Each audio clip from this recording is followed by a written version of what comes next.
il était la Bible. Jésus, il était la parole. Jésus, il était cette parole-là qui s'était faite chair. Et comme lui était la parole faite chair, il devait maintenant aller auprès d'un prophète.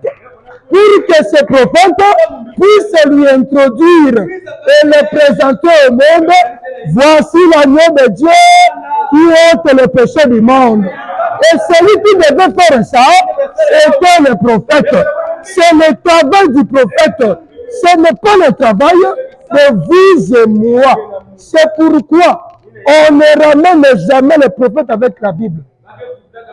Tu ne peux pas dire au prophète et retourner dans la Bible.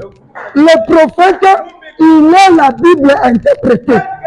Le prophète, il est la Bible déclarée devant vous. Le prophète, il est la Bible marchande. C'est pourquoi un peuple sans prophète, c'est un peuple qui a perdu la vision. Pour avoir la vision, pour être dans la droiture de Dieu, vous devez avoir un prophète dans le cas.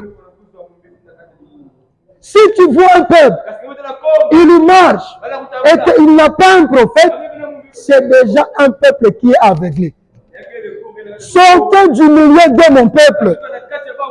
Dieu, il reste dans sa principe à lui. Dieu, il reste dans sa parole à lui. Dieu, il n'est pas ce que moi je vous dis. Mais Dieu, il est dans sa parole. Si ce que moi je vous dis ce matin, ce n'est pas la parole, ne croyez pas à cela. Mais si c'est la